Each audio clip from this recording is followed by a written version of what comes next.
महामारी के संकट काल में आज एक प्रश्न लोगों के बीच चर्चा का विषय बना हुआ है और वो प्रश्न ये है कि इलाज की आधुनिक चिकित्सा पद्धति, जिसे अंग्रेजी में मॉडर्न मेडिकल प्रैक्टिस या एलोपैथी कहा जाता है, वो सही है या इलाज की सबसे प्राचीन पद्धति आयुर्वेद सही है। इस पूरे विषय को लेकर आज आयुर्वेद और एलोपैथी में टकराव की स्थिति है, लेकिन शायद आपको पता नहीं होगा कि ये टकराव नया नहीं है और आज हम आपको इसी के बारे में बताएंगे। एलोपैथी और आयुर्वेद के बीच ये संघर्ष काफी पुराना है। ऐसा माना जाता है कि भारत में आधुनिक चिकित्सा पद्धति यानी एलोपैथी का इस्तेमाल 16वीं सदी से शुरू हुआ था। तब पश्चिमी भारत के तटीय इलाकों पर पुर्तगाल का कब्जा था और पुर्तगाल से भारत आने वाले जहाजों में व्यापारियों के साथ डॉक्टर भी हुआ करते थे। पुर्तगाल से आए इन डॉक्टरों के माध्यम से ही भारत में एलोपैथी पद्धति का इस्तेमाल शुरू हुआ। हालांकि इलाज की ये पद्धति तब भी काफी सीमित थी। आप कह सकते हैं कि 16वीं सदी तक भारत में इलाज की पश्चिमी पद्धतियां इस्तेमाल नहीं होती थीं। उस समय डॉक्टर भी नहीं होते थे, बल्कि आचार्य, वैद्य, ऋषि और हकीम लोगों का इलाज करते थे और इलाज के तौर तरीके भी उस समय काफी अलग थे। ये वो समय था जब हमारे देश में डॉक्टरों को नहीं बल्कि आचार्यों और वैद्य को भगवान माना जाता था, जैसे कि आज आप डॉक्टर को मानते हैं। ऐसा कहा जाता है कि उस दौरान भारत में जितनी भी बड़ी बीमारियां फैली, उनसे लाखों लोगों की मौत हुई। इन बीमारियों की वजह से ही एलोपैथी को हमारे देश में प्रवेश मिला और लोगों का भरोसा इस इलाज पद्धति की तरफ बढ़ा। इस तरह से भारत में न सिर्फ इलाज के तौर तरीके बदले, बल्कि शासन का केंद्र भी बदलना शुरू हो गया।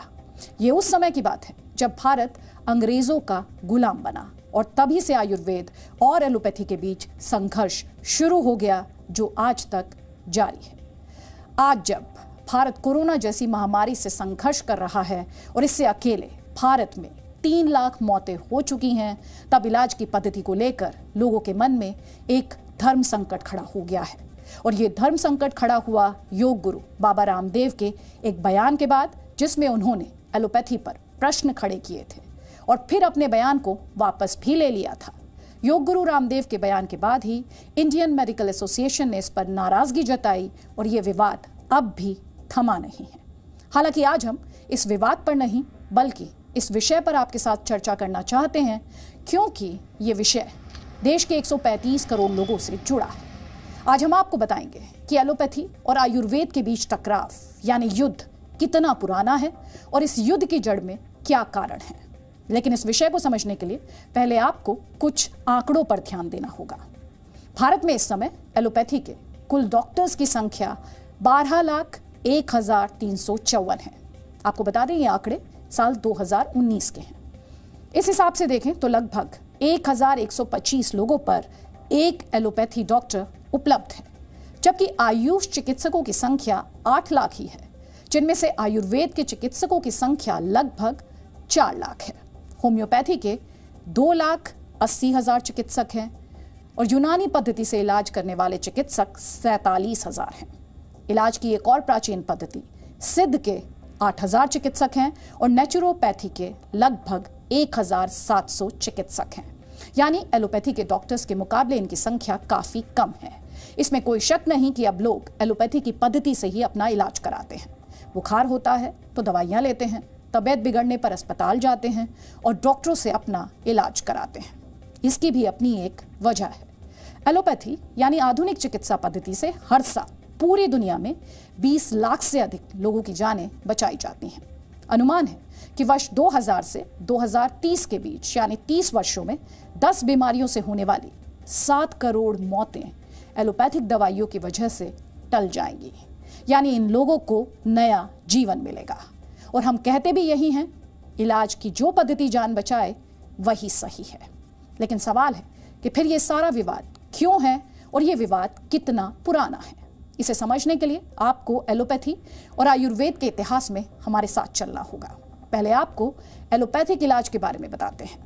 वर्ष 1810 में जर्मनी के महान होम्योपैथिक चिकित्सक सैमुअल हनीमैन ने पहली बार एलोपैथी शब्द का इस्तेमाल किया था। एलोपैथी शब्द ग्रीक भाषा के एलोस और पैथोस शब्द से मिलकर बना है। एलोस का मतलब होता है अदर या डिफरेंट, मतलब अन्य या फिर अलग, और पैथोस का मतलब होता है बीमारी। एलोपैथी शब्द इसलिए इस्तेमाल हुआ क्योंकि होम्योपैथिक इलाज की पद्धति काफी अलग है। जैसे होम्योपैथिक इलाज में किसी मरीज को बुखार होता है तो उसे ऐसी दवा दी जाती है जिससे बुखार और बढ़े। होम्योपैथी में बीमारी के कारण को ही बीमारी का निवारण माना जाता है, जबकि एलोपैथिक इलाज में इसके बिल्कुल विपरीत है। इसमें अगर किसी व्यक्ति को बुखार है तो उसे ऐसी दवा दी जाएगी जिससे बुखार कम होता हो। कहने का मतलब यह है कि होम्योपैथिक चिकित्सक सैमुअल हानीमैन ने एलोपैथी शब्द का इस्तेमाल इसलिए किया क्योंकि यह पद्धति होम्योपैथी चिकित्सा से अलग थी और विपरीत थी। लेकिन समय के साथ एलोपैथी शब्द आधुनिक चिकित्सा विज्ञान को परिभाषित करने के लिए भी इस्तेमाल होने लगा। आज मॉडर्न मेडिकल साइंस को ही एलोपैथी कहा जाता है, जबकि कई डॉक्टर्स इससे सहमति नहीं रखते। डॉक्टर्स और वैज्ञानिक मानते हैं कि आधुनिक चिकित्सा पद्धति को एविडेंस बेस्ड मेडिसिन कहा जाना चाहिए। इसके पीछे उनकी दलील यह है कि इस पद्धति में किसी भी दवाई या इलाज के तरीके को लंबे परीक्षण से गुजरना होता है। अगर परीक्षण सफल रहता है तो ही उस दवाई या इलाज के इस्तेमाल की अनुमति मिलती है, और ये पूरी पद्धति वैज्ञानिक शोध पर आधारित है। इलाज की इस आधुनिक चिकित्सा पद्धति को 2400 वर्ष पुराना माना जाता है। 400 ईसा पूर्व ग्रीस के एथेंस शहर में रहने वाले हिप्पोक्रेटिस को आधुनिक चिकित्सा का जनक यानी फादर कहा गया है। वो ग्रीस के महान चिकित्सक थे। लेकिन इलाज की प्राचीन पद्धतियों में से एक आयुर्वेद की शुरुआत 3 से 4000 वर्ष पुरानी मानी जाती है। एलोपैथी के बाद अब आप आयुर्वेद का इतिहास समझिए। आयुर्वेद संस्कृत भाषा के 2 शब्द आयुर और वेद से बना है। आयुर का अर्थ होता है जीवन और वेद का अर्थ होता है विज्ञान, यानी आयुर्वेद जीवन के विज्ञान को परिभाषित करता है। अर्थवेद में 114 श्लोक ऐसे हैं जो आयुर्वेदिक पद्धति से इलाज का जिक्र करते हैं। अर्थवेद में कई प्रमुख बीमारियों के बारे में बताया गया है, जैसे बुखार, खांसी, पेट दर्द, डायरिया और स्किन की बीमारियां। इन बीमारियों का इलाज कैसे करना है, इसके बारे में अर्थवेद में उल्लेख मिलता है। इसके अलावा ऋग्वेद में भी 67 औषधियों का उल्लेख मिलता है। यजुर्वेद में 82 उपलब्धियों का उल्लेख किया गया है और सामवेद में आयुर्वेद से संबंधित कुछ मंत्रों का वर्णन प्राप्त होता है। यानी हमारे वेदों में आयुर्वेद का उल्लेख है और ये इलाज की प्राचीन पद्धति है। ऐसा भी कहा जाता है कि एलोपैथिक इलाज की उत्पत्ति आयुर्वेद के 2000 वर्षों के बाद हुई और आयुर्वेद ने हमें कई महत्वपूर्ण ग्रंथ भी दिए। असल में वेदों में आयुर्वेद का जो उल्लेख मिला उसे आने वाली सदियों में 2 भागों में बांटा गया। पहला था धन्वंतरी संप्रदाय। इससे संबंधित जानकारी हमें चरक संहिता में मिलती है, जिसमें अलग अलग बीमारियों के बारे में विस्तार से लिखा गया है। ये प्रसिद्ध आयुर्वेदिक ग्रंथ चरक ने लिखा था। चरक एक महर्षि एवं आयुर्वेद विशारद के रूप में विख्यात हैं और वो कुषाण राज्य के राजवैद्य थे। दूसरा संप्रदाय है आत्रेय संप्रदाय। इससे संबंधित जानकारी सुश्रुत संहिता में मिलती है, जिसमें 100 से अधिक अलग अलग तरह की सर्जरी और 650 से ज्यादा दवाइयों का जिक्र किया गया है। सुश्रुत भी प्राचीन भारत के महान चिकित्सा शास्त्री और शल्य चिकित्सक थे। वो आयुर्वेद के महान ग्रंथ सुश्रुत संहिता के प्रणेता भी थे और उन्हें शल्य चिकित्सा का जनक भी कहा जाता है। ऐसी मान्यता है कि उन्होंने ही आज से लगभग 2500 साल पहले प्लास्टिक सर्जरी की थी। जी हाँ, सही सुन रहे हैं आप, 2500 साल पहले। इसके अलावा ब्रह्मा जी ने आयुर्वेद को 8 भागों में बांटा था। उन भागों को उन्होंने तंत्र का नाम दिया। ये सारे भाग अलग अलग चिकित्सा के उपक्रम को समझाते हैं। इनमें पहला है शल्य तंत्र, जिसे अंग्रेजी में सर्जरी कहते हैं। दूसरा है शालक्य तंत्र, इसे अंग्रेजी में ENT विभाग कहते हैं, यानी इसमें मुंह, नाक, आंख और कान के अंगों में जो रोग होते हैं उससे संबंधित निवारण के बारे में लिखा हुआ है। तीसरा है काय चिकित्सा, इसको जनरल मेडिसिन कहते हैं। इसमें बुखार, खांसी, जुकाम जैसी बीमारियां आती हैं। चौथा है भूत विद्या तंत्र, इसमें ग्रह दिशा से संबंधित चिकित्सा के बारे में लिखा गया है। पांचवा है कुमार भृत्यु, जिसमें बच्चों, स्त्रियों और स्त्री रोग से संबंधित रोग का उल्लेख मिलता है। छठा है अग्दत तंत्र, जिसे अंग्रेजी में टॉक्सिकोलॉजी कहते हैं। इसमें जहर के बारे में ज्ञान दिया गया है। सातवां है रसायन तंत्र, इसमें बुढ़ापे में बल, पौरुष और दीर्घायु बनने के बारे में लिखा गया है। और आखिरी है वाजीकरण। इसमें शरीर के गुप्त रोग का उल्लेख मिलता है। कहने का मतलब यह है कि एलोपैथी जहां इलाज की आधुनिक पद्धति है, वहीं आयुर्वेद इलाज की प्राचीन पद्धति है। लेकिन फिर भी इन दोनों में टकराव है। इसकी एक बड़ी वजह है कि आयुर्वेद को धर्म से जोड़कर देखा जाता है। 18वीं सदी में जब एलोपैथी का भारत में विस्तार हुआ, तब अंग्रेज इस पद्धति को रहस्य भरी नजरों से देखते थे। उस समय हमारे देश के जो लोग आयुर्वेदिक पद्धति से इलाज कराते थे, उन्हें अंधविश्वासी कहा जाता था। अंग्रेज इस बात को अच्छी तरह जानते थे कि भारत में एलोपैथी का विस्तार आसान नहीं होगा।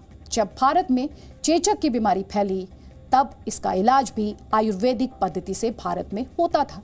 लेकिन फिर वर्ष 1796 में चेचक की वैक्सीन विकसित कर ली गई और अंग्रेजों ने इस वैक्सीन का इस्तेमाल भारत में शुरू कर दिया। चेचक के इस टीके से लोगों की जान बची तो एलोपैथी में लोगों का विश्वास बढ़ा। यही वो समय था जब लोग आयुर्वेद की जड़ी बूटियों को छोड़कर एलोपैथी की कड़वी दवाइयों की तरफ रुख करने लगे। एलोपैथिक तरीके से इलाज कराने के लिए अंग्रेजों ने भारत में बड़े स्तर पर अभियान चलाया। कहा जाता है कि तब आचार्य और वैद्यों ने इसका विरोध भी किया, लेकिन अंग्रेजों ने इस विरोध को दबा दिया। वर्ष 1785 में ईस्ट इंडिया कंपनी ने बंगाल, मद्रास और बॉम्बे प्रेसिडेंसी में मेडिकल विभाग का गठन किया। फिर वर्ष 1869 में इन तीनों मेडिकल विभागों को मिलाकर इंडियन मेडिकल सर्विस की स्थापना की गई, जिसका उद्देश्य था इलाज के पश्चिमी तौर तरीकों को भारत में प्रोत्साहित करना और लोगों में इसके प्रति जागरूकता बढ़ाना। पश्चिमी भारत के तटीय इलाकों में पुर्तगालियों का लंबे समय तक शासन रहा। वर्ष 1860 तक गोवा पुर्तगाल के ही अधीन था। उस दौरान वर्ष 1840 में पुर्तगालियों ने गोवा मेडिकल कॉलेज की स्थापना की थी। इससे ठीक 5 साल पहले अंग्रेजों ने भी ऐसा ही एक मेडिकल कॉलेज मद्रास में 1835 में बनाया था। इन संस्थानों में लोगों को मॉडर्न मेडिकल साइंस के बारे में पढ़ाया जाता था। ये उस दौर की बात है जब भारत में बड़े बड़े अस्पताल नहीं होते थे। देश की अधिकतर आबादी अनपढ़ और गांव में रहने वाली थी। तब लोग बाहर से पढ़कर आए विदेशी डॉक्टरों से ज्यादा अपने वैद्य और हकीम पर ही भरोसा करते थे। लेकिन अंग्रेजों ने भारत में एलोपैथी का हेल्थ इंफ्रास्ट्रक्चर खड़ा किया और लोग डॉक्टरों के पास इलाज के लिए जाने लगे। 190 वर्षों के अंग्रेजों के शासन में उपचार की यह पद्धति काफी लोकप्रिय हो गई और इस दौरान अंग्रेजों ने भारत के कई शहरों में अस्पताल भी बनवाए। इससे पहले ये अस्पताल नहीं थे और भारत में डॉक्टर भी नहीं होते थे। भारत में इससे पहले वैद्य और हकीम होते थे। ऐसा नहीं है कि एलोपैथी को लोगों पर थोप दिया गया, बल्कि इलाज की इस पद्धति ने लोगों की जान बचाई और इसीलिए लोगों का इस पर भरोसा बढ़ा। वर्ष 1910 के बाद भारत में जो बच्चे पढ़ लिख जाते थे, उनका पहला सपना डॉक्टर बनने का ही होता था, जो कि आज भी कई बच्चों का होता है। हालांकि तब भी डॉक्टर बनने की पढ़ाई करना आसान नहीं था, लेकिन अंग्रेजों ने मेडिकल कॉलेज बनाए और इसका विस्तार किया। आजादी के बाद भी ये सिलसिला चलता रहा और एलोपैथिक इलाज की पद्धति हर वर्ष लाखों जान बचा ले गई। आज पूरे देश में कुल 69,000 सरकारी और प्राइवेट अस्पताल हैं, जबकि आयुष अस्पतालों की संख्या 3,600 है। इनमें आयुर्वेदिक अस्पताल 2,827 हैं, यूनानी अस्पताल इससे बहुत कम 252 हैं, सिद्ध चिकित्सा पद्धति के 264 अस्पताल हैं और होम्योपैथी के 216 अस्पताल हैं। इन आंकड़ों में एक सच ये भी छिपा है कि आज लोग डॉक्टर तो बनना चाहते हैं, लेकिन आयुर्वेद के चिकित्सक नहीं बनना चाहते। इसे आप कुछ आंकड़ों से समझ सकते हैं। इस समय देश में 562 मेडिकल कॉलेज हैं, जिनमें MBBS की 85,000 सीटें हैं। इनमें 286 सरकारी और 276 प्राइवेट मेडिकल कॉलेज हैं। अगर बात आयुर्वेदिक मेडिकल संस्थानों की करें तो देश में इस समय लगभग 250 आयुर्वेदिक संस्थान हैं, जिनमें लगभग 10,000 अंडर ग्रेजुएट और 12,000 पोस्ट ग्रेजुएट सीट हैं। इसी से आप एलोपैथी और आयुर्वेद के बीच के फासले को, अंतर को समझ सकते हैं। इसके अलावा एलोपैथी का बाजार समझना भी आपके लिए बहुत जरूरी है, क्योंकि ये बाजार बहुत बड़ा है। इस समय पूरी दुनिया में फार्मास्यूटिकल कंपनियों का सालाना टर्नओवर $1.3 ट्रिलियन यानी 97 लाख करोड़ रुपए है। अगर सिर्फ भारत की बात करें तो भारत में फार्मास्यूटिकल कंपनियों का सालाना टर्नओवर $21 बिलियन यानी 3 लाख करोड़ रुपए है। हालांकि आयुर्वेद अधिकांश रूप से हमारे देश में ज्यादा लोकप्रिय है, इसे भी आप कुछ आंकड़ों के माध्यम से समझ सकते हैं। देश में आयुर्वेदिक दवाइयों का सालाना कारोबार 10,000 करोड़ रुपयों का है, जबकि 1,000 करोड़ रुपए की आयुर्वेदिक दवाइयां निर्यात की जाती हैं, यानी दूसरे देशों को भेजी जाती हैं। अगर सभी आयुर्वेदिक उत्पादों की बात करें तो वर्ष 2018 में इसका सालाना कारोबार 30,000 करोड़ रुपए था, जो 2024 तक 71,000 करोड़ रुपए का हो सकता है। पिछले 1 साल में इसमें काफी तेजी आई है जब से कोरोना वायरस आया है। आपने देखा होगा कि कोरोना वायरस से बचने के लिए लोग काढ़ा पी रहे हैं, आप भी पी रहे होंगे, हल्दी वाला दूध पी रहे हैं, गिलोय का सेवन कर रहे हैं और अदरक का भी अधिक से अधिक सेवन कर रहे हैं। असल में ये सभी इलाज की पद्धतियां आयुर्वेद में हैं। आयुर्वेद में इन्हीं जड़ी बूटियों से लोगों को ठीक किया जाता है। और इसके अलावा आयुर्वेद में दवाइयां हैं, लेकिन आयुर्वेद एलोपैथी से आज पीछे है और यही सच है। इसे आप इस बात से समझ सकते हैं कि एलोपैथी और आयुर्वेद में अंतर क्या है।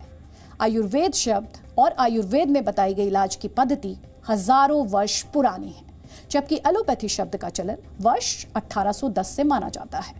ऐसा भी कहा जाता है कि यूनानी पद्धति, रोमन पद्धति और अरब की इलाज की पद्धति से कुछ बातें एलोपैथी में ली गई, यानी आयुर्वेदिक पद्धति सबसे प्राचीन है।